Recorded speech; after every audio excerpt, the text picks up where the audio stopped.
Hi, I'm Lou with another episode of My Car Story. Today we're in Carlisle, Pennsylvania at the Carlisle events at the Chrysler Nationals. Look inside the description of this video and you can check out all the great Carlisle events and the different car shows they have. Today I'm with John. John, what's your last name? Plosila. And John's got a great car for us here today, a convertible. What year, make, and model is this one? This is a 1964 Chrysler 300K, one of the letter cars. And how long have you had this one? I've had this car about 22 years. Nice. All right. So let's go right to our featured attraction. Come on alongside with me, John, and we'll see right there in the center of those crosshairs, the 300. So now, when you got this car, you shared with me earlier that this car was a basket case. Did you start collecting parts? How did this all kind of happen? Well, it was a basket case, and I had intended to fix it to be a daily driver.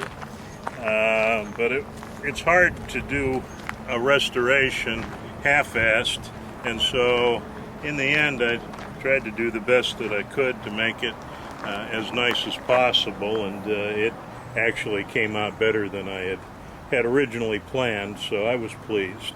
Yeah, it really looks good. So I shared with you that I'd show you what it looks like with the top up.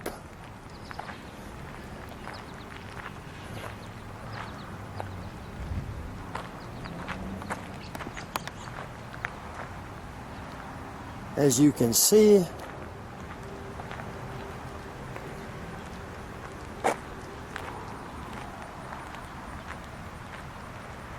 and there's your Chrysler 300K with the top up. What's the reaction when you're driving this? I get a lot of thumbs up from people. A lot of people will yell, nice car. So it's kind of gratifying. Yeah, it's an instant friend maker. Yeah, it is. And sometimes I guess I'd prefer to be a little less obtrusive, but it's okay. I guess it's nice to be noticed from time to time. If you're in this, you're going to be noticed. Come on, right alongside. So these rims, are these period correct? They look like they're upgrades. These are non-original. They're upgrades because the original 364s had 14-inch wheels. Okay. And it's hard to get a nice ride and a decent tire on 14-inch wheels with a car this large.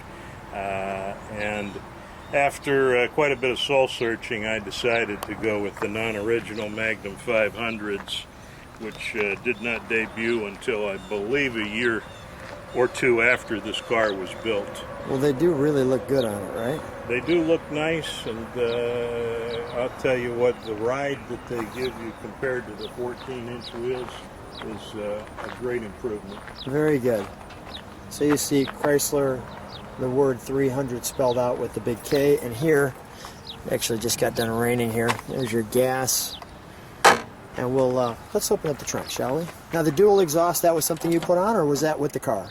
No, the 300 letter cars were built with the idea of auto racing in mind originally. And in order to use them on the racetrack to fit the current rules at that time for NASCAR, they had to sell so many of the cars they were racing to the general public. And so the letter car was set up to sell to the general public, which was actually a copy of what they were running on the racetrack. Gotcha. So it was high performance all the way with the 300 letter cars, from the heavy duty suspension to the high performance engines. Really full-blown opportunity race car. All right, we'll close that if you would. May I open it? Sure. Thank you. Notice on the back here you've got the ashtrays on the back of the seats. As you can see, you've also got the Chrysler 300K there. And as we open it, you can see our door here. Now, is the interior, it looks like it's all original? It is original. It's cleaned up from what it was when I got it, but the door panels are all original. Nice. The front seats were replaced with reproductions 22 years ago, but the rear seats are actually original, and those are the seats that came with the car when it was built. How do you like the oval wheel? Well, you know, you don't notice that it's oval when you're driving, because if you hold onto the wheel and turn it in a circle, you're still running an actual perfect circle from where your hand is. So it's actually pretty comfortable because you have more leg room underneath it when you're going straight. Got it. Your mirrors, your radio. I like the originality of your car. Now that's a vacuum gauge? That's a vacuum gauge. Most of the 64s had vacuum gauges. I'm told a few of them had tachometers in that position. Got it. Let's pop the hood, shall we? Certainly.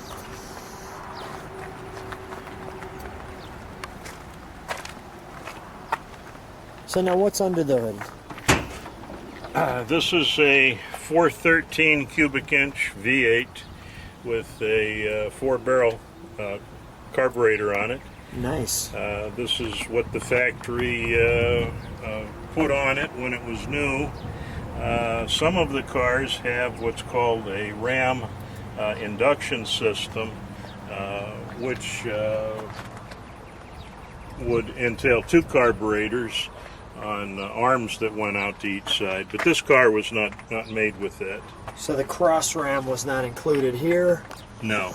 And this engine puts out 360 horsepower according to the factory specifications. yeah, very nice. Let's fire it up, shall we? Sure. If you could stay in there, I'll walk around the back. I'll listen to the exhaust note. We'll step on the brakes, and then we'll get a little rev.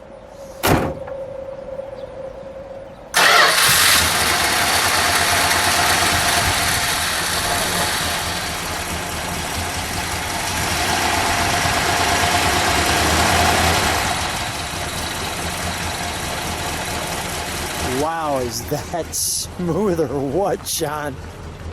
That is smooth. Can you step on the brakes for a moment? There's our tail lights. Let me listen to it idle.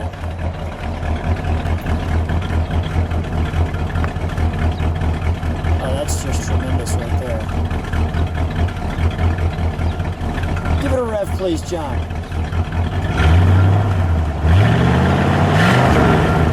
Not too shabby for the 413. John, let's take it for a ride. Good idea. So I'm here with John. We're in the Chrysler 300K, 1964. And boy, what a smooth ride. And nicely, you can feel it's got a little power to it, right? Oh, it does. It's got everything kind of that you'd want in a car. It's classy, comfortable, good looking, and powerful. How do you feel when you're driving this for this many years? Do you still feel like it's exciting when you get in it? Well, I do. It's a real pleasure to drive, and it's a comfortable ride.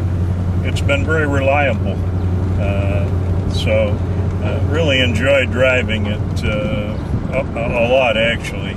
The only thing it doesn't have that sometimes I wish it did is air conditioning.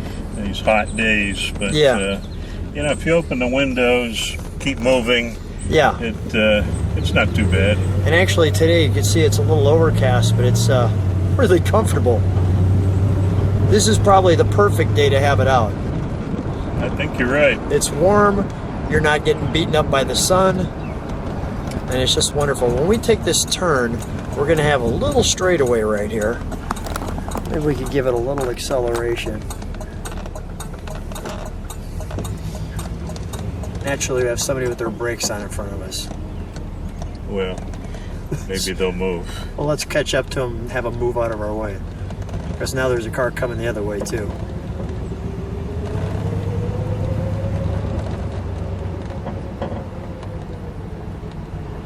Let's go right around. Well, not up a hill. No, hard to tell if there's somebody coming. Yeah. So much for the acceleration test. Well, we can hit it. We'll figure it. Just push him out of the way. Well, we didn't have very far to accelerate. No, we didn't. We got a little bit anyway. No, we did okay. Maybe at our next turn we get just a moment of acceleration. But it sounded pretty good. Well, this isn't really, I mean, I consider this more of a luxury car, but after your description, I mean, this thing moves pretty good, according to the NASCAR. Back in the day, they had the nickname of being called the Banker's Hot Rod. Okay. The 300 letter cars. And, you know, almost all of them had leather seats. Even the cars that they took to Daytona for the land races had leather interiors in them. You know, for the sand races, for the speed records. Mm-hmm. Let's let this truck get all the way out of the way, because I think our acceleration test is going to be short and sweet here. That's about it. Nice. Buckle up. Yeah. Well, we just ripped around the neighborhood here in Carlisle, and we're trying to make sure that we keep everybody happy, and that's about as far as we're going to go. But John, what a great car. What a great story. Glad you've had it for so long. One question, did I ask you why you got this one? Well, I always liked Chrysler products, and I happened to be reading the newspaper one day, and there was an ad for this car about 100 miles away, and something told me that this 300 convertible letter car was a very rare vehicle. So I decided to go take a look at it.